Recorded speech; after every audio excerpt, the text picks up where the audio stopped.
Tenemos nuestro panel de los días jueves. Está Viviana Yacaman con nosotros. Muy buenos días. ¿Cómo estás? Hugo Herrera. Buenos días.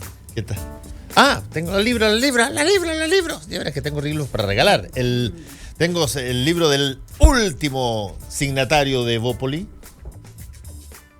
Buena cosa, esa está bien, ¿viste? comentable. El último afiliado a Evópolis, Jorge Edwards, el escritor. Esclavos de la consigna, Memorias 2, la segunda volumen de Memorias de Jorge. Yo leí las primeras, son muy entretenidas. Este 2 no lo he leído. Jorge Edwards, Esclavos de la consigna. Y Mario Vargas Llosa, La llamada de la tribu, que también es una. Creo que es la última también. Sí. De Mario Vargas Llosa. La llamada de la tribu. Los libros se regalan de la siguiente forma. Usted tiene que participar usando el hashtag combinación clave, pedir los libros y nombrar también a @megustaleercl. Jorge Edwards, Esclavos de la consigna, Memorias 2 y La llamada de la tribu, Mario Vargas Llosa. Ese es el libro que provocó la polémica por la entrevista de Axel Kaiser. Ah, tenéis toda la razón. El que las dicta buenas y las dicta malas. Las dicta buenas y las dicta malas. Claro. Tienes razón. Oye, a Axel no le debe gustar que le recuerden ese episodio. Yo creo que no, claro. Ah, tú decís que no se siente orgulloso, ¿no? No, porque, a ver, yo creo que conociendo a Axel no imaginó que la respuesta de Mario Vargas Llosa iba a ser la que fue. Yo creo que él pensaba, a ver, estamos tratándonos entre tipos parecidos, somos ambos liberales, somos ambos acá allá, y por lo tanto te doy en bandeja de plata para que tú digáis la cosa que todos quieren escuchar, y de repente Vargas Llosa dice no existen dictas blandas y dictas duras, hay solamente dictadura, y me parece ridículo o grave el que se trate de hacer matices cuando... Ahora, ¿qué se esperaba que le respondiera? Sí, mira, la verdad es que... Eso es más grave, claro, que esperar una respuesta como favorable o todo sin ese proceso fue un desaguisado. reaccionar. Después aparecieron como en una entrevista en backstage. Sí, para tratar de Era suavizar la terrible, cosa. que era terrible. Sí, terrible. Bueno, la cosa es que el libro bueno, La llamada de la tribu de Mario Vargas Llosa y Jorge Edwards, Esclavos de la consigna, ya saben ustedes. ¿Qué tal? Muy bien, ¿Todos con harto tema. esperando a Bolsonaro? Bolsonaro, sí. Fíjate que hubo una segunda encuesta que salió hoy día y que baja un poco, baja del 58 al 54, creo, y sube Haddad al 46. Pero es bien difícil bajar a veces de 56 a 49, ya es muy difícil. Sí, Salvo que pasan. yo creo que como dijo Genaro Arriagada una vez, aunque no la chuntó, esto es irremontable. Es difícil. ¿Te das cuenta? Es difícil. ¿Cuál fue esa irremontable? Fue. Yo creo que la de Piñera pasada, la del 2010. Ah, cuando estaba. Iba un momento, un pelito arriba Frey, claro. Frey, claro, dijo, esto es irremontable, Claro, tienes toda la razón. claro. Claro, pero también en la misma línea, Matei que dijo... Ah, no, claro. ¿no? Sí, lo mismo, ¿no? A mí me queda claro que él no ha ganado, ¿no? Esas frases que son... Sí, pero ahí tenía razón. Sí. Totalmente. Y también en lo irrementable, ¿no? No, fue ¿Cuándo remontable. fue? No, pues si él decía que Frey, la delantera de Frey, la delantera de Frey era Estaba por irremontable. aquí, sí, no caché ya. No, y fue remontable. Perdón. No, yo creo que lo de Bolsonaro es, como dice la campaña, es como, ¿vieron el video de la campaña? Yo he visto varios. Es como el pan de azúcar que se convierte en un gigante. Claro. Eso puede ser interpretado como un sueño, digamos, como un mito, como dice la campaña, o como un horror, digamos, despierta el monstruo. Pero más allá de la campaña, yo creo que, y más allá de las declaraciones que haga Bolsonaro aquí o allá, yo creo que hay un tema que es más hondo, que es cuando cerca de un 60% o un 54, 55% de un país está dispuesto a votar por un candidato de esas características, como extra sistema, por decirlo así. Bueno, ¿qué está pasando? Y yo creo que aquí se están moviendo placas tectónicas y que tienen que ver también con algo que hemos conversado bastante en el programa, con qué pasa con las élites políticas. ¿Qué pasa con esas élites que se convierten de pronto en oligarquía porque no pueden comprender lo que está pasando en la realidad Y entonces el sistema político pierde legitimidad y entonces eso es el caldo de cultivo para el populismo. Me tocó estar en un programa el otro día con Carlos Ominami y seguía defendiendo el apoyo de políticos chilenos a Lula. Y claro, yo me quedé pensando, se lo dije ahí, digamos, pero simbólicamente, más allá de que Lula sea o no culpable, parece que está condenado, digamos, pero simbólicamente, ¿qué significa eso? Miembros del club de los políticos chilenos van a darle su solidaridad a un miembro del club de los políticos brasileños. La señal es pésima. Creo que lo que tiene que hacer la clase política chilena, más que pensar en reacomodación, en sacar ganancias mayores o menores, es pensar, bueno, ¿en qué consiste comprender políticamente? ¿Cuáles son los desafíos, los grandes desafíos del país? Porque si no, hay dos posibilidades. O los sectores más centristas hacen esa reflexión y se hacen cargo del problema popular y de los nuevos desafíos de la época presente, o nos vamos a enfrentar a una derecha cargada al populismo y la izquierda va a poder hacer más o menos lo mismo. Los extremos se cargan recíprocamente, digamos. Si el centro se debilita, los extremos se fortalecen. Entonces, o se hace una reflexión sobre en qué consiste comprender, o esto va a decantar mal. Y ahí yo creo que estamos al debe todos los sectores. O sea, yo creo que la centroderecha con su idea de crecimiento y gestión, y salpicado así de gotas de moral sexual, liberal o conservadora según el gusto, o la nueva mayoría, que todavía no tiene claro... ¿Cómo se llama ahora parte de ella? Convergencia progresista. Pero todo es un equívoco. ¿No? Claro, todo viene a ser un equívoco porque... CP. Y va la idea de si va la DC o va el PC, cómo va a quedar eso. Pero más allá de eso, más allá de las alianzas que se formen, no hay un pensamiento político articulado para hacerse cargo del momento presente. Y eso creo que es un desafío al que están expuestos todos los sectores políticos más moderados. Oye, yo quisiera, hay algo en tu argumento al principio que he escuchado bastante y que me llama la atención, que es que, a ver, primero partiendo de la base que no podría pensar más distinto que Bolsonaro en todo, el hecho de que la reacción ante su emergencia en las elecciones sea no puede ser que la ciudadanía vote por alguien así, me parece extraño como argumento, porque... efectivamente, o sea, no es nada nuevo, no solo ahora Trump, digamos, cómo alguien puede votar por Trump, o sea, para mí es la misma pregunta, pero también, no sé, los populismos históricos en América Latina. Una precisión, solo una precisión. Perdón, el 43% que votó por Pinochet. Sí, yo creo que pueden votar. Sí. O sea, como que no es tan extraño que eso ocurra. Lo que me parece que, recojo lo último que dijiste, lo que sí me parece que es insuficiente, pobre, es que la respuesta sea atacar y que la respuesta no sea proponer ideas más atractivas. Claro. Entonces, bueno, evidentemente lo que tú dices, hay una como falta de legitimidad derivada de la mala performance, ¿cierto? Pero al mismo tiempo... ellos, la derecha extrema, fue capaz, y hay que reconocerle eso, con estos personajes, de proponer, de sintonizar con una parte de la ciudadanía o con un pedacito de las personas que siente así, y sintoniza y levanta una plataforma política que obtiene esa cantidad de votos. Y en la izquierda no se está haciendo, digamos, ¿no? Claro. No, es complicado y además, o sea, yo no digo que no pueda ocurrir, si de hecho ha ocurrido. Y por ser majadero con la historia, uno dice, bueno, los historiadores están más o menos contestes en que la clase política chilena durante la República Parlamentaria devino oligarquía. O sea, le pasó lo mismo que le está pasando hoy día a la clase política. No es capaz de comprender la realidad social.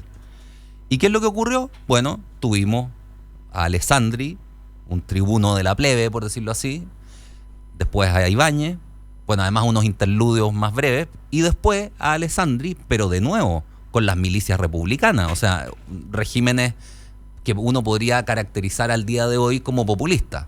Alessandri, Ibáñez, Alessandri, un largo periodo. Entonces, yo creo que lo Bolsonaro puede estar significando la irrupción de un nuevo momento en la política, que efectivamente se replica estaba en Estados Unidos, está en el Frente Nacional francés, y está en Turquía, y está en algunos otros países, pero la novedad de esto es que no había ocurrido en una gran democracia como es Brasil, con todos los problemas que pueda tener, pero en un gran sistema democrático, y que podría irradiar culturalmente al resto de Latinoamérica. O sea, me parece que en Chile no estamos inmunes frente a eso, especialmente porque la estamos dejando dando bote, digamos. O sea, la clase política está en una situación porque nos estamos presentando una alternativa creíble y atractiva, sobre todo, realista, que o sea, ese soñar que teníamos, que el Frente Amplio yo creo intentó, pero luego a la luz de también, o sea, no solo las peleas públicas, ¿no?, que se ha discutido bastante, pero también, con excepción de algunas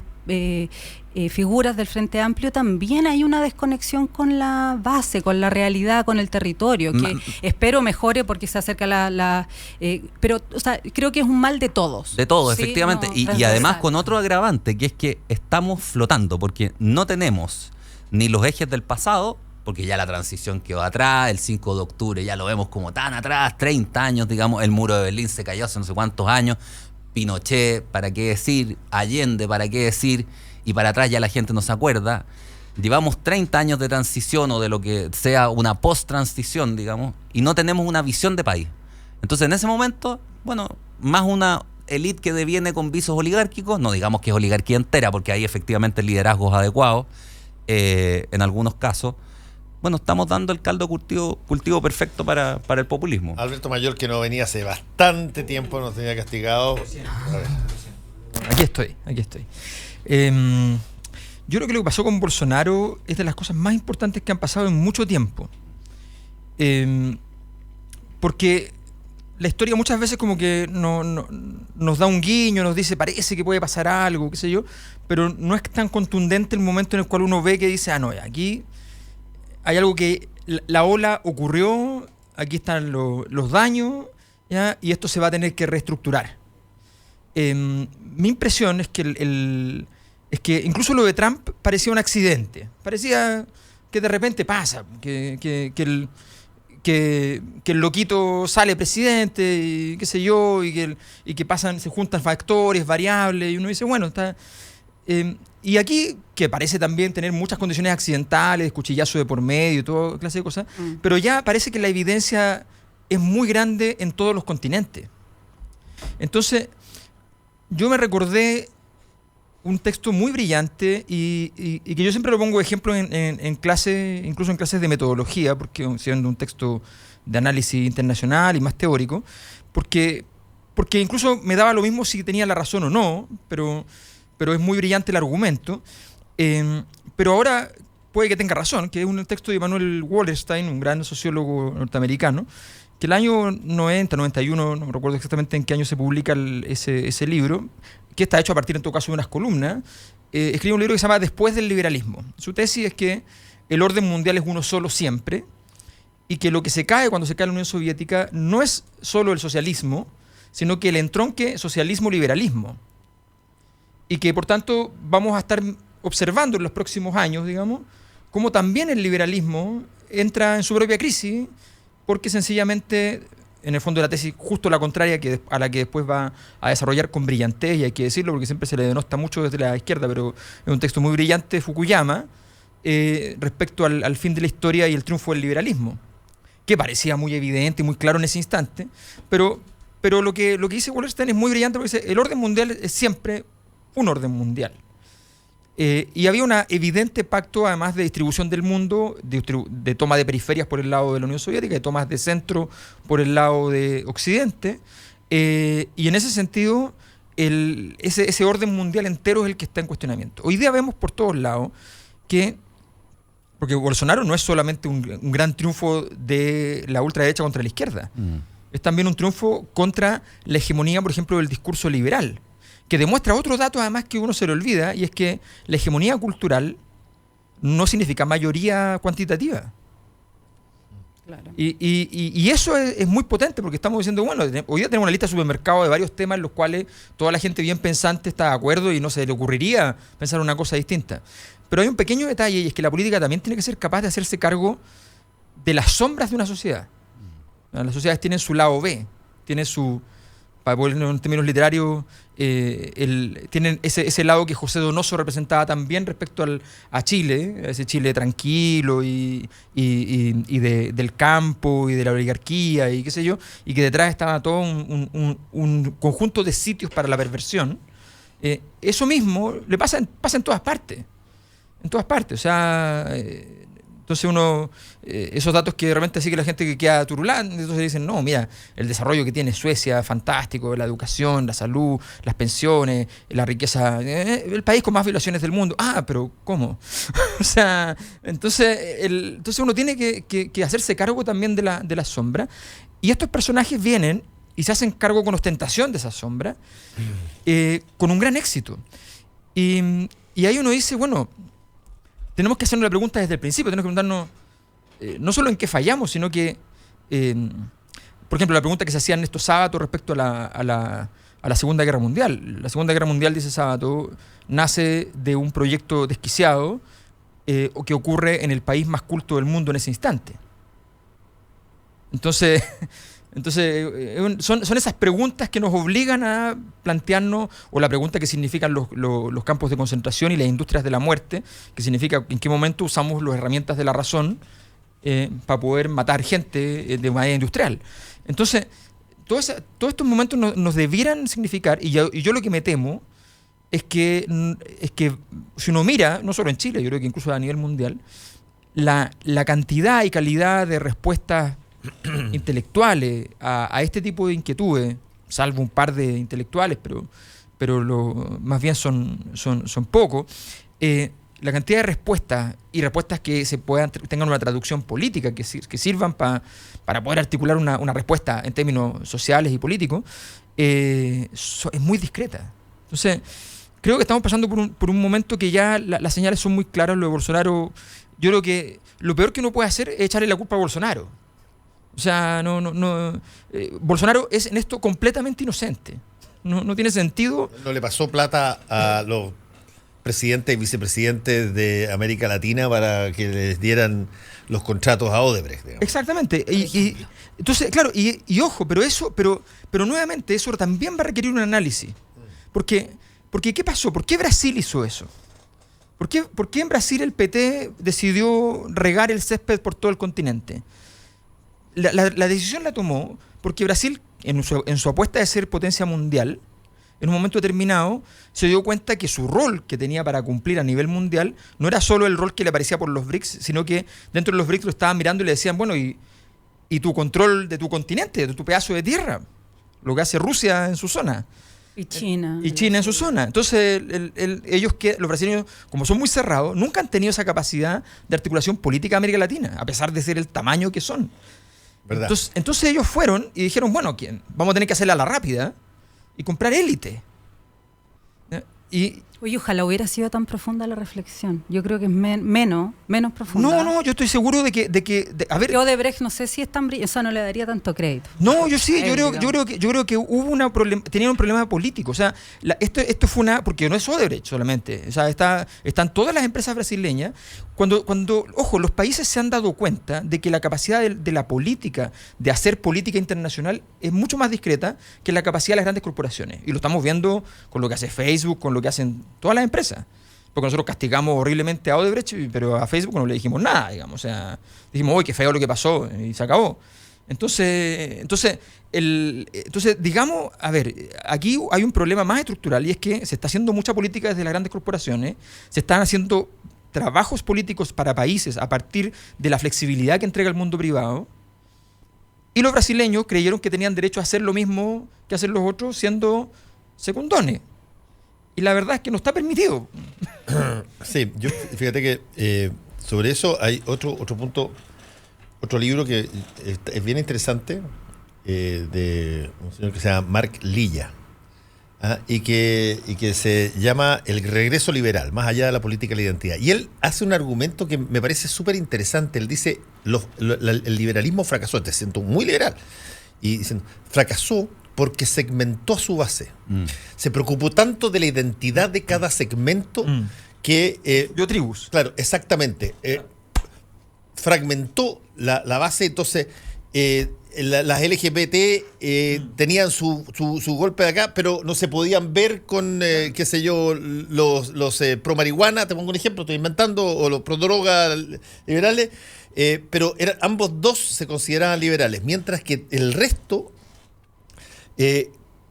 se unió en una suerte de desprecio a todas estas identidades juntas, y por lo tanto creció en volumen y creció en organización. Mientras que la lógica identitaria, solamente llevando la política por el caudal chiquitito de, mira, la suma de las identidades fragmentadas te va a dar un globo súper poderoso, no resultó. Claro, hay un diagnóstico que es de los años 20, del siglo pasado. Y yo creo que Lil opera también un poco sobre ese trasfondo porque lo conoce, que es de Carl Schmitt. Carl Schmitt analizó la crisis de la República de Weimar. Y en el fondo lo que él veía en el liberalismo era una gran capacidad para transacción de intereses, pero que tenía un problema, que es que la democracia de masas, cuando hay muchos, digamos, una democracia chica funciona en general porque nos encontramos aquí todos los jueves, digamos, deliberamos y nos hacemos hasta amigos. Pero cuando es de masa, es muy complejo. Entonces, ¿cómo hacer que la democracia de masas funcione? Una democracia constitucional de masa. Entonces Schmitt decía, la única posibilidad de hacerlo es que haya una cierta homogeneidad entre los gobernantes y los gobernados. Porque esa es la única manera en que el pueblo tiene de asegurarse de que el gobernante, aunque no lo conozca, aunque vote por él una vez cada 4 años, 6 años, va a hacer más o menos lo que él habría hecho. Y eso implica un sentido común compartido.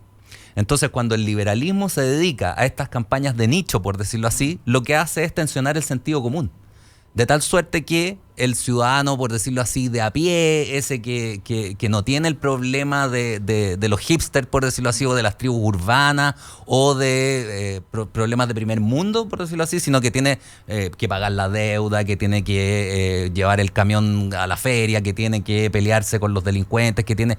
Ese ciudadano, ese postergado de alguna manera en la visión más ideológica, claro, se siente desrepresentado. Entonces, de alguna manera aparece Odebrecht y dice el pueblo brasilero, qué sé yo, aquí hay un clamor profundo de sentido común, y lo dice como lo diría el feriante, digamos. Entonces se produce inmediatamente un contacto casi eléctrico.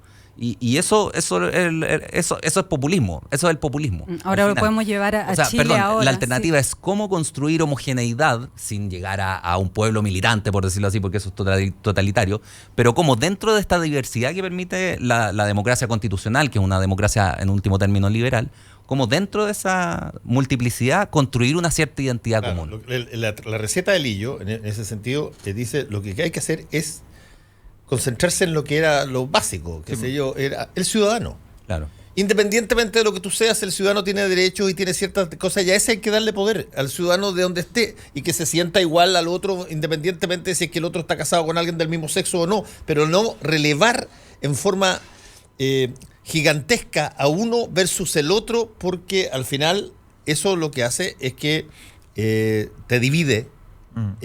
Totalmente de acuerdo. Y la derecha en Chile, pues ya traigámoslo acá, no hace esa división. O sea, no dice nosotros, estoy hablando de Chile Vamos, no dice que está en contra del aborto y o sea, no están las divisiones, sino que se trabaja en grupo. Y ahí está de nuevo el problema de la centroizquierda, en que tenemos esta convergencia progresista, por ejemplo, ahora. Y la pelea está el Partido Comunista, no está la DC, o sea, estamos en esta como atomización permanente que nos ha traído problemas ya, o sea, lo hemos visto, y está el Frente Amplio también atomizándose. Ahora, el tema, quiero decir, el Frente Amplio es otra fuerza política que está atomizada, el Congreso Nacional está atomizado, entonces todo esto ideario más o menos progresista que podría trabajar juntos, no lo hace, y por lo tanto le está dando paso a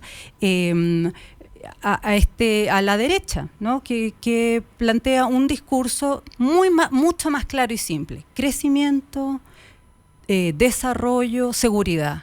Listo, ya está. O sea, con esas 3 palabritas, todo el mundo se ha creado un significado social, se ha instalado ideas que van asociadas a esas palabras que todo el mundo entiende de una determinada manera, como nos la han querido hacer entender, y entonces se unifica una serie de posiciones políticas que no necesariamente están tan unidas, como por ejemplo Jacqueline Van Rysselberghe con Felipe Kast, pero están ahí juntitos.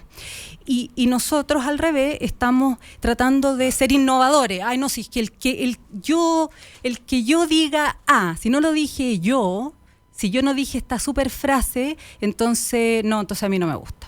Este otro propone no sé qué, la convergencia. No, porque si yo no fui parte de la conversa, entonces yo no quiero estar. O sea, ¿no? Como que hay un poco sentido estratégico de decir, mira, o sea, como la elección. Bueno, y en los intersticios de esa discusión aparece Bolsonaro. Claro. Aparecen los tal Bolsonaro. cual. Aparecen los populistas, en fin, de todo. Pero lo que pasa es que también hay que considerar que se le ha dado muy poca importancia a tratar de entender lo que significa como cambio histórico, en todo el mundo también, la configuración de la subjetividad contemporánea. O sea, no hay ningún momento en la historia, pero nunca, jamás, ninguna posibilidad de que a alguien le hubiesen dicho, usted tiene que tener su propia identidad individual. Si uno revisa los libros griegos, lo único que tenían identidad individual eran los héroes. De ahí para abajo no existían las identidades individuales. En la filosofía política del siglo XIX, o sea, recién, ¿ya? Las identidades eran las clases, los grandes grupos, las revoluciones. Comte va y dice, bueno, hay que hacer una nueva sociedad completamente distinta, qué sé yo, en la era de la razón y todo el cuento, pero ojo, no podemos quitar una religión, porque si sacamos la religión, esto se va a desangrar. Entonces hay que inventar una religión laica para que hayan valores comunes que permitan, o sea, este problema estaba súper diagnosticado. Y ese diagnóstico después tiene una sofisticación gigante con Durkheim, con Weber, o sea, hay un desarrollo enorme. Y es súper evidente. Y de repente como que dijimos, no, metámoslo bajo la alfombra y se verá. Claro, y lo que estamos viendo es que efectivamente resurge el tribalismo en sus versiones más pedestres y también más arcaicas. Y tenemos que hacernos cargo entonces de esta presión tribal con una política que no tiene la capacidad para eso, ¿no? O sea, la política no tiene la capacidad para eso, y con problemas que además exceden la capacidad de ese tribalismo para ser resuelto. O sea, ese tribalismo no se puede hacer cargo de los problemas de los modelos económicos, es imposible. Y a su vez, sí es capaz de generar problemas y caos en la relación social y política cotidiana.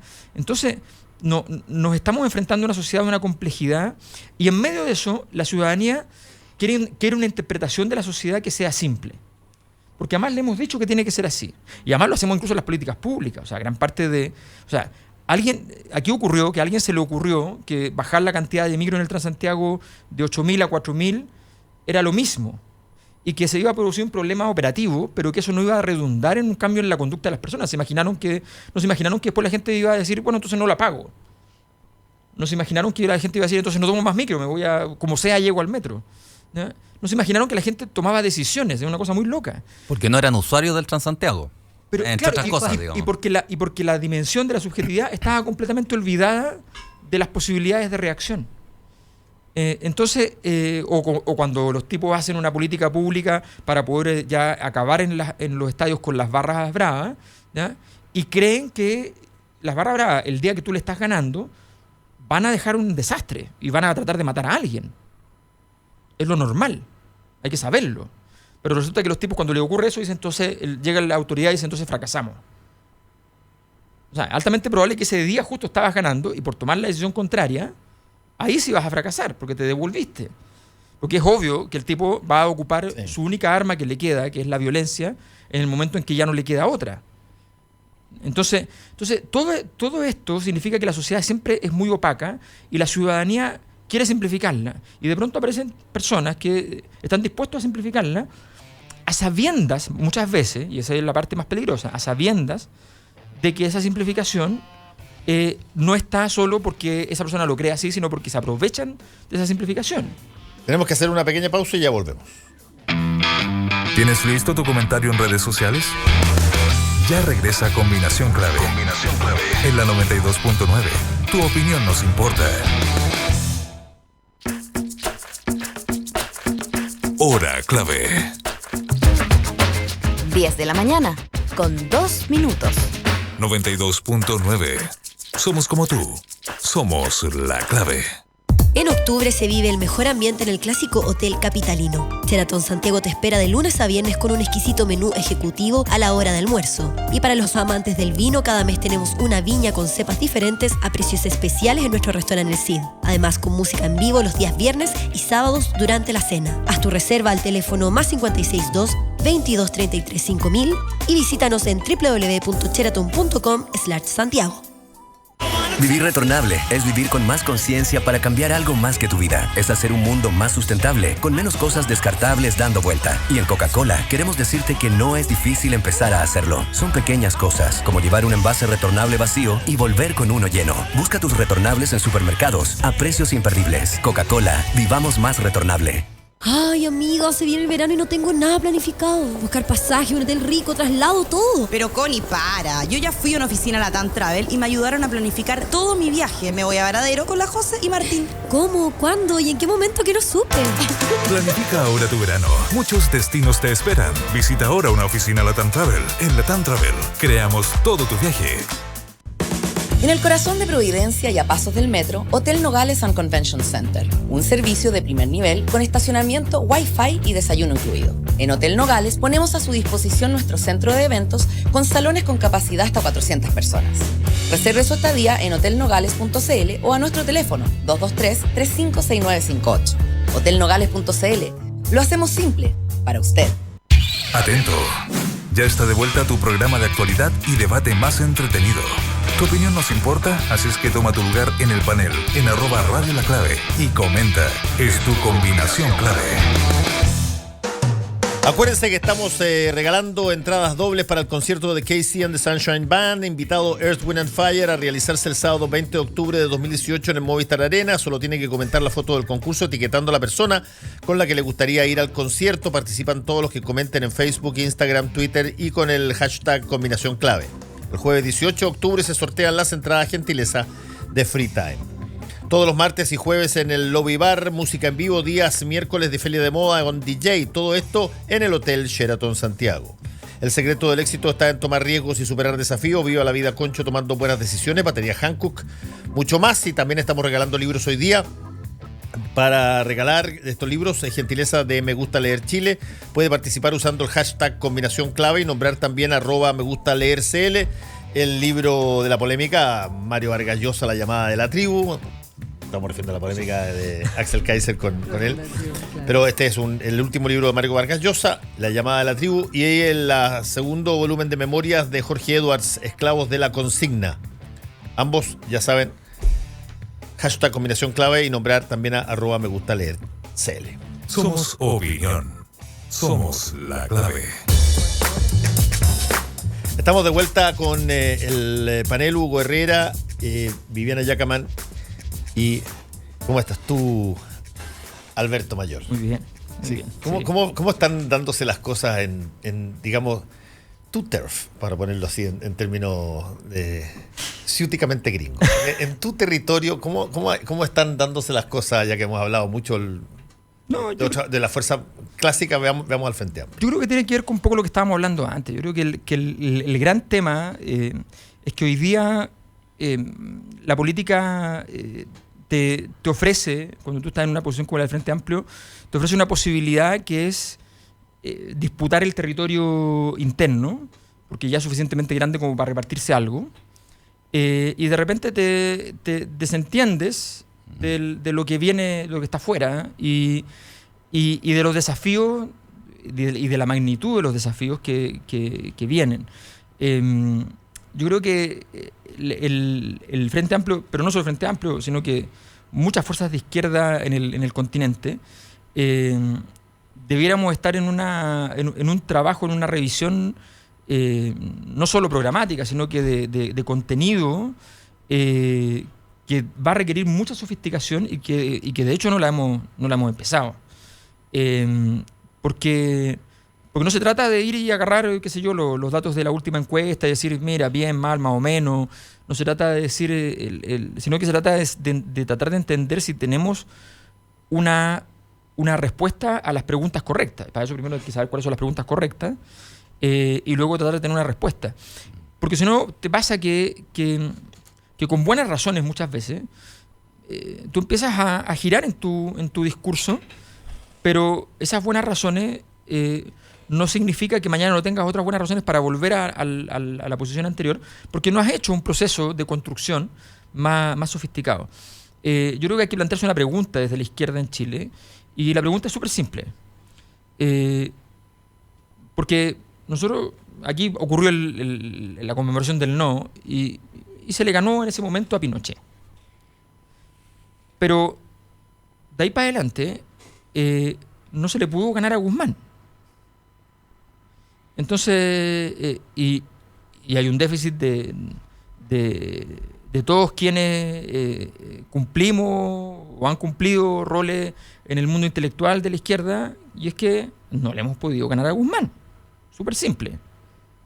Estamos hablando de Jaime Guzmán, para hacer la gente. Jaime Guzmán. Que no se presentó nunca como candidato a presidente, pero que armó todo claro, que tiene que ver con estas cosas, de lo que nosotros tenemos. Que es un poco lo que pasó con Portales en el 19, o sea, esta historia de gente seria en Chile, que dijo, no, aquí lo importante es armar el tinglado, no andar gobernando, digamos. Entonces efectivamente, y no ha sido posible desarmarlo porque creemos que para desarmarlo tenemos que desarmarlo jurídicamente. Cuando el asunto es obviamente mucho más complejo. O sea, es una disputa intelectual verdadera, real, en todo sentido, en todas las disciplinas, en una visión de la antropología de lo que significa el ser humano, hasta las visiones de la economía, en fin. Un Jaime Guzmán que construyó eso con mucho criterio político, porque él ni siquiera estaba de acuerdo con el modelo económico que estaba instalando, y sin embargo él dijo, bueno, pero esto hay que comérselo porque es lo que hay, y esto viene sí o sí, y yo tengo que adaptarlo. Entonces todo mi ideario, mi criterio político de construcción de sociedad a estas condiciones, y lo hizo tan brillantemente que hoy día esto es un ejemplo para los chinos investigan mucho a Jaime Guzmán porque les interesa, o sea, cómo se logró la síntesis de una forma de gobierno autoritaria, ¿ya?, con visos democrático aparente, y una estructura de libre mercado en la práctica. Oye, me encantaría tomar una cosa que me pareció súper interesante de lo que acabas de decir, que hay que hacer las preguntas correctas. Y me encantaría hacer ese ensayo aquí, o sea, como me quedé pensando un poco de... Esas preguntas son diferentes, evidentemente, dependiendo de quién la está haciendo, dependiendo del momento político, dependiendo de los objetivos, pero sí creo que es interesante empezar a hablar de esos temas, ¿no?, a levantarlo. Y creo que quizás en contradicción con la idea un poco negativa de las tribus que decías antes, sí me parece que hay una pregunta bien importante de cómo el sistema político permite, que hoy no lo permite en Chile, que las voces de ciudadanos organizados en torno a temáticas que les importan y por las cuales se movilizan tenga poder. Es decir, ahora vemos, a mí me parece muy auspicioso que veamos las movilizaciones en Quintero Puchuncaví, la gente que se despertó a propósito del acuerdo de Escazú, los ciclistas furiosos, los defensores de los perros. Esa cantidad de grupos hoy son muy interesantes porque de alguna manera permiten reconciliar al ciudadano con el espacio público. No lo obligan, le incentivan, le conminan a participar del debate público y no encerrarse en su casa en este espacio de individualismo que creó el señor Guzmán. Entonces esta reconciliación con el espacio público no parte hoy con los grandes ideales y consignas, sino con la posibilidad de movilizarte en torno a lo que de verdad te mueve, a lo que te importa. Eso tiene el riesgo de atomizar, por supuesto, de tribalizar, pero por otro lado creo que es muy importante, y Chile yo creo que tiene una pregunta: ¿cómo hacemos para que eso sea posible y que no sea manejado desde la élite, que no sea legislado? Porque al final tenemos que legislar para regular el no sé qué. No, o sea, que haya una ciudadanía activa y que el país culturalmente, el andamiaje institucional, en fin, permita que eso ocurra. Claro, pero ahí lo que tú planteas es, o sea, a ver, me parece evidente que hay una dinámica en la movilización social que es la autenticidad, que es un valor súper importante en una sociedad. O sea, la persona que se moviliza está haciendo un gesto expresivo de gran relevancia, porque naturalmente no puede haber en una movilización, no puede haber algo con menos evidencia de posibilidades de triunfo, aunque a veces se gane, pero en general es muy difícil, y además con más costos en términos de tiempo, y por tanto esa persona está haciendo un gesto muy relevante. Dicho esto, también uno tiene que decir, ojo, ¿hasta dónde de pronto este tipo de conducta se transforma en lo que, voy a decir el rótulo en términos filosóficos, no en términos religiosos, en otra forma de cristianismo? En la filosofía nietzscheana, el cristianismo es simplemente la expresión del dolor, digamos, no es más que dolor. Entonces, el valor de cambio del dolor. Yo agarro dolor y lo cambio por cosas. Entonces, de repente pasa que estas movilizaciones son como un cúmulo de dolores. Y tú, frente a un cúmulo de dolores, no estás haciendo la pregunta correcta. Estás simplemente acreditando cosas que te va a ocurrir mañana, pasado y va a ocurrir siempre. Que hay mucha gente que hay cosas que le duelen. Y tú vas a ir solucionando los problemas de a uno y te vas a volver loco y no vas a poder hacer nada. Allí no hay ningún... y además viene el momento siguiente, que es como también es parte de lo que Nietzsche describe como la dinámica del cristianismo, es el momento en el cual tú santificas el dolor. Dice, no hay nada más importante que el dolor de esta persona, ¿ya? Que es un poco lo que se hace desde las lógicas que podríamos denominar así, usando el rótulo un poco injustamente, pero usándolo porque funciona y se entiende, del populismo también que ocurre en ciertas formas de presentar, por ejemplo, las noticias, ¿ya?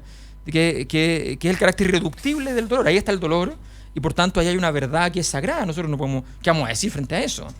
¿Ya? O sea, más que dejar en claro que esa persona no puede ser nada más que una víctima. Entonces esa dinámica de la víctima y los victimarios es la que empieza a producir un problema, porque cuando tú al victimario lo conviertes en un monstruo, también lo eximes de responsabilidad. Yo escuchándote te encuentro toda la razón, y me parece que la analogía en términos del cristianismo funciona súper bien. El punto que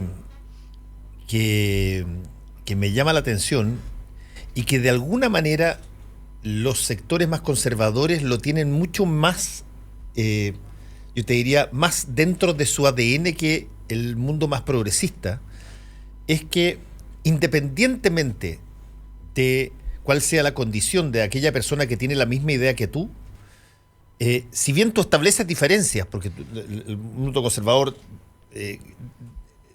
distingue quién es esclavo y quién no, pero lo que aúna a esas dos cosas no son sus especificidades individuales, sino que algo que es mayor. Te pongo el ejemplo para situarlo en declaraciones recientes. Cuando tú eres capaz de ignorar, referirte a brutalidades porque relevas el programa económico que alguien va a presentar. Claro. Y eso te aúna, te vuelca. ¿Te necesitas un poco de ceguera voluntaria para no mirarlo? Sí. ¿Necesitas un poco de cinismo? Tal vez. Pero te aúna. El problema del bando contrario del progresista es que ha sido extraordinariamente eficiente en diseccionar al coleóptero en cada una de sus partes, y cada una de sus partes adquiere característica total. Entonces, tú no tienes, claro, algo cuando alguien pregunta, bueno, y a la gente de centro izquierda o progresista o de izquierda, ¿qué le identifica? Oye, ahí hay un problema porque de agenda. Claro, porque en último término, las democracias republicanas lo que tratan de hacer es constituirse en una unidad de lo múltiple.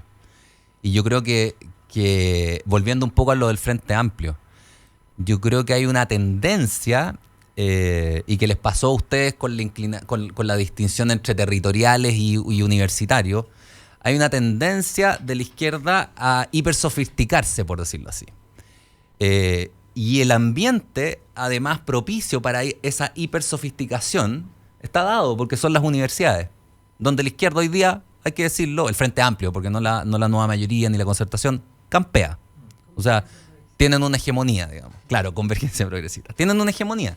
Porque ahí es el lugar, efectivamente, donde uno se puede plantear todas las preguntas más extrañas, digamos, hacer los ejercicios mentales de la manera más desarraigada. Pero Laclau decía, ese también es un problema para la izquierda, porque en el fondo se convierten en lo que él llamaba izquierda de campus, sin conexión con la realidad. Entonces, creo que ahí está el desafío. O sea, yo encuentro valiosísimo que un grupo político que estaba en la calle y en la universidad se haya transformado en un grupo político parlamentario. Eso creo que es una contribución a la democracia. Pero creo que no tiene que perder de vista, y ahí está el secreto en alguna medida, ese todo. Yo creo que ese todo, o sea, ese todo de un todo de partes, esa unidad de lo múltiple, se nos fue, se nos escapó. La perdimos. Antes era la transición, que era un cierto equilibrio, el poder militar, el poder civil, el poder económico, el poder político, la legitimidad de la concertación con poder económico y poder militar. Y ese equilibrio se perdió. Y no tenemos referentes simbólicos en el pasado. ¿Quién piensa en la Constitución del 25, digamos? ¿O quién piensa en la historia larga de Chile? Claro. Yo también está en ese libro, por eso lo digo. Pero ¿quién piensa todavía en la Constitución del 25? ¿Quién piensa en la historia larga del país? No tenemos símbolos. Y no tenemos futuro. No tenemos un futuro en el cual todos los sectores puedan decir, ya, aquí convergemos. Aquí convergemos. Vamos a converger en que vamos a dedicar los próximos 20 años, por ejemplo, a investigar sobre el agua, sobre cómo transportar, sacar, desalinizar agua, por decir algo. Así como los coreanos pensaron en el acero, nosotros no tenemos algo así. No tenemos un elemento sobre el cual podamos todos converger. Porque cuando hablamos de la Constitución, todos peleamos. Porque cuando hablamos de qué sé yo, del pasado, todos peleamos. Porque cuando hablamos del presente, se disparan estas agendas sectoriales.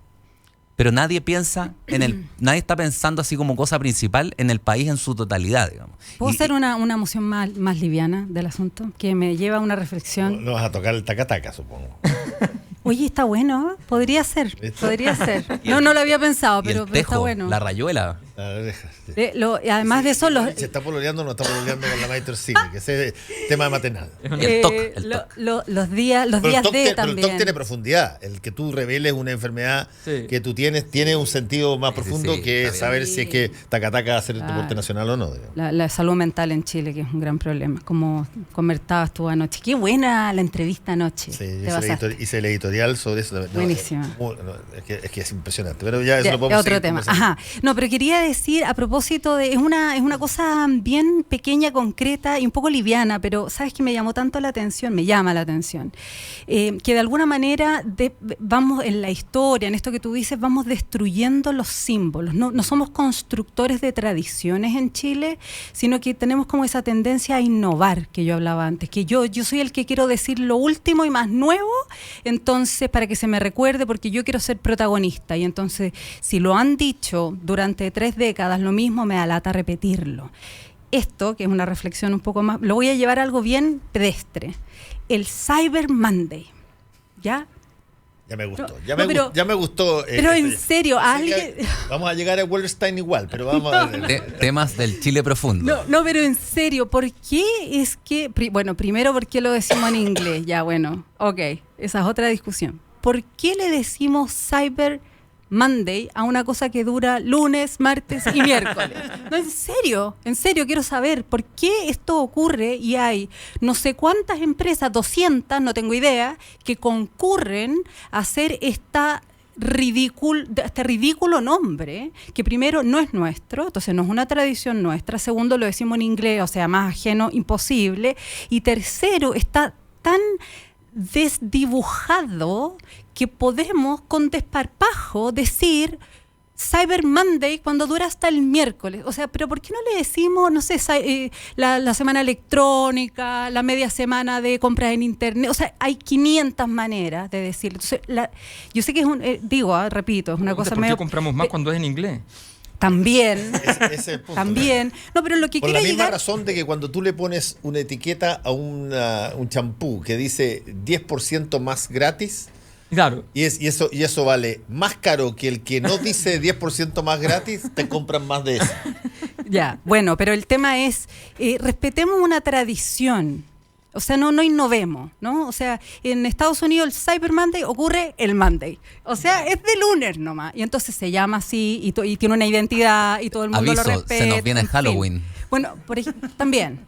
Pero, o sea, está bien. Yo creo que es un poco diferente en el sentido de que ni siquiera nos importa el significado del símbolo Cyber Monday, porque lo hacemos un miércoles. Entonces, eso me parece que es muy decidor de... Lo que tú dices, fíjate lo que pasó este año nomás, o sea, y estos últimos 3 años. Se cambió el discurso presidencial, porque habían protestas afuera del Congreso. Cuando hay protestas afuera del Congreso, está pasando lo correcto. Sí, tal cual, estoy de acuerdo. Estoy de acuerdo. De verdad, está pasando lo correcto. A gente le importa lo que está ocurriendo adentro. Es muy valioso. Ahora, la justificación fue que se volvía a la tradición antigua del 1 de junio. Bien, pero sin embargo, se había establecido una nueva tradición. Ya había una tradición, o sea, la tradición significa costumbre. Sí. Y evidentemente esto ya no tiene nada que ver con la costumbre. Luego, por razones, pero ya de una picantería gigante, pero todos sabemos que en realidad tenía que ver con que no se quería ver el lío de hacer la transmisión del Te Deum de la iglesia, se rompe otra tradición, que era la transmisión televisiva del Te Deum. Y entonces se le pide a los canales y qué sé yo, que den razones idiotas como que no pueden financiarlo y que tienen que pagarle si quieren y cosas así, que son de una peligrosidad periodística. Además son mentiras. Son mentiras, pero además son peligrosas periodísticamente porque yo mañana entonces podría decir, perdón, o sea, cuando hay una noticia que favorece a alguien, ese favorecido debe pagarla, porque el Te Deum es una noticia. Claro. Y es un evento importante. Y los 2 Te Deum son una de las pocas posibilidades de que tenemos de que lo que queda más o menos organizado de sociedad civil, exacto, a saber los evangélicos y los católicos, puedan hacer un discurso que usualmente no es la prédica del domingo, sino que está pensado en el Estado, digamos. No, ni siquiera hay que agregarle valor a la tradición porque puede uno no gustarle. Claro, da lo mismo. O sea, a mí me parece el tema de la tradición construye una sociedad. Me parece que eso es parte del problema más que parte de la solución. Pero obviamente no es que tú convertiste al país más laico en ese momento, ni mucho menos, sino que simplemente destruiste una instancia. La antropología dice que los ritos son liturgias que sirven para controlar las energías de la sociedad. Claro. Tú las eliminas y perdiste capacidad operativa. Sí, los ritos tienen 2 factores que a mí me parece son muy importantes. Una es esa, que dices tú, disipar un poco la energía. Claro. La segunda, que es más cinematográfica que real, pero en la realidad también funciona, es que a ti te dicen en los buenos cineastas antiguos, me acuerdo que esta frase se la escuché a Martin Scorsese una vez, que decía que cuando el guión se desordena, tú pones un rito. Exacto. Un bautizo, un matrimonio. Y todos confluyen. Y todos confluyen ahí, y de ahí, a partir de ahí, se ordena. Por eso el guión. Coppola mata el padrino, por ejemplo. El padrino es clásico en eso. Mata en los bautizos. Exacto. Pues tú ordenas las cosas, los buenos vuelven a ser buenos, los malos vuelven a ser malos, y la cosa se ordena, porque necesitas el rito. Exacto. En la vida nacional también pasa eso. Tú necesitas para ordenar las cosas a veces un rito. Algo que te genere un encuentro y que de ese encuentro salga alguna cosa. Por lo tanto, a mí me pareció muy curioso lo del Te Deum en términos de las explicaciones televisivas que se dieron, porque son todas mentirosas. Exacto. Entonces tú dices, a ver, ¿cómo no vamos a ser capaces de poder construir las herramientas para los problemas que tenemos? A mí me parece súper llamativo que llevemos 10 años sabiendo que el litio es algo bastante parecido al futuro, ¿ya? Y que no hayamos sido capaces, no solo Chile, sino que también Bolivia, de sentarnos con Bolivia. Entre Chile y Bolivia somos los dueños del litio del mundo. Si sumamos a Perú, ahora tenemos China, todo. Ahora China lo hace. Tenemos todo. O sea, si nosotros nos sentamos con ellos, claro, podemos hacer lo que hacen todos los países, y suena muy feo, un poco libre mercadista, pero todos los países lo hacen cuando tienen que hacer un cartel de países, porque eso es muy notable, porque están prohibidos los carteles a nivel de la economía interna, pero no están prohibidos a nivel de la economía internacional. Te vamos a citar. Entonces, con esto de... Una OPEP del litio. Una OPEP del litio. O sea, naturalmente, porque si no, ¿qué es lo que pasa?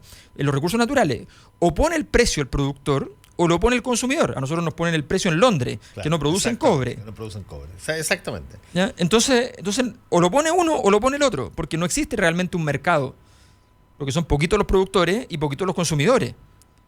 Entonces naturalmente, ¿y por qué? Y Chile no es capaz de sentarse con Bolivia en un asunto que es crucial. A Bolivia, la verdad es que si sale al mar o no sale al mar, no le cambia el desarrollo un peso. Esa es la verdad del asunto. ¿Ya? Pero están obsesionados con ese tema, ¿ya? Y Chile no ha sido capaz de hablar ni de combustibles con Bolivia, que tienen combustible hasta el cansancio, nosotros no tenemos, ¿ya? Ni de litio, porque estamos también en este enredo de la hostilidad. Además, justo en el momento en donde no solamente los críticos del modelo, por decirlo así, sino que personas del CEP como Rafael Bergoin o economista, hoy día en la mañana el que entrevistaste de la Universidad del Desarrollo, están diciendo, bueno, la OSDE, que el problema de Chile es productividad. O sea, el problema de Chile es que estamos exportando tierra de cobre y cátodo, y estamos exportando harina de pescado, y estamos exportando, bueno, algunos pocos salmones, unos pocos remedios, pero en lo fundamental estamos exportando materias primas. Y que mientras eso no cambie, entonces no hay crecimiento. El crecimiento se va a estancar. La productividad está llegando al plano, por decirlo así, el incremento de la productividad. Entonces, lo del litio es fundamental. Lo del agua es fundamental, lo del cobre es fundamental. Entonces, pero ¿quién se sienta a pensar estas cuestiones de la izquierda a la derecha y qué sé yo, y los progresistas, ¿cómo se llama? Convergencia progresista. ¿Quién está pensando en eso? Están en el día a día, están en la cifra microeconómica, si un puntito más, si un puntito menos. Otros critican al gobierno porque no va a crecer al 4, sino que al 3,7. Estamos en eso. Entonces, insisto, se está perdiendo de vista la unidad en la diversidad. Estamos muy preocupados de la diversidad, y eso está bien porque eso garantiza las libertades individuales, eso garantiza el pluralismo, la posibilidad de que distintas cosmovisiones coincidan, digamos, en una convivencia pacífica, pero estamos perdiendo de vista la unidad. Y en un momento en que no tenemos debilidad simbólica, estamos perdiendo los símbolos, no tenemos que mirar al futuro. O sea, eso nos va a pesar. Hay un dato increíble, que es que 600 patentes internacionales, las patentes que son carísimas, qué sé yo, al año, se hacen a partir de papers de chilenos y no están hechas por Chile. Claro. Bueno, falta una institucionalidad científica. Ayer el Mercurio, nadie menos que el Mercurio, decía que la cantidad de recursos, aquí voy a hablar gremial, la cantidad de recursos destinados a investigadores en Chile es paupérrima. El promedio de la OCDE, entiendo que es 8 investigadores por cada 1000 habitantes, en Chile hay 1. Y mandamos a la gente a hacer doctorado, está maravilloso, y después no tienen dónde volver a trabajar. Pero es que falta una institucionalidad que integre investigación y desarrollo. Cuando ayer en esa entrevista con Alberto Larraín, el psiquiatra, él dice, Fernando, pero mira, tenemos la mayor prevalencia lejos de enfermedad mental en niños de 5 años a 9 años en el mundo. Sí. Tenemos uno de los consumos más altos de benzodiazepina y psicotrópicos. Tenemos la misma cantidad de suicidios, 7-8 por día, que muertos por accidente de tránsito en el año, y la diferencia es que las campañas que hay en términos de prevención de accidentes de tránsito son gigantescas, y con respecto a los suicidios no hay nada. Y además, el brote de la placenta, para un país de 17 millones de habitantes hay 1.500 psiquiatras. 1.500. Así que, o sea, háblame de algo que tú estás dejando de lado y que sin embargo te golpea todos los días. Total. Claro. ¿Cachai? Porque te golpea todos los días. Todos tenemos en la familia a alguien que tiene problemas, y que cuando tiene problemas no sabes qué hacer, no le rechaza la licencia porque creen que es falsa. El costo de salud, falta calidad de vida. O a la botillería. Claro. O a la botillería. Hay más botillerías por habitante que psiquiatras. Entonces, claro. Bueno, cuando tú no quieres ver algo, eso yo recomendaba en la mañana el libro de la Margaret Hefferman, el de Ceguera Voluntaria. Cuando tú no quieres ver algo, no lo ves, y por lo tanto te quedas en tu nicho, te quedas en tu segmentación, te quedas en tu tribu, y finalmente pierdes el big picture hasta que de repente llega alguien que lo votan 50 millones de personas y tú dices, pero ¿cómo pudo ser? Si yo estuve todo el tiempo aquí y no me di cuenta. No, y además, por ejemplo, si tú miras los datos de los suicidios, el aumento en 20 años es sostenidísimo, o sea, es casi el doble. Entonces, y la prevalencia se multiplicó 5 veces de las enfermedades psiquiátricas. Entonces tú dices, bueno, aquí hay algo que... Algo que hay que mirar un poco más. Nos tenemos que ir, gracias a Alberto Mayol, a Viviana Yacaman y también a Hugo Herrera por este panel de los días jueves. Gracias a ti, buenos días. Muchas gracias. Aproveche.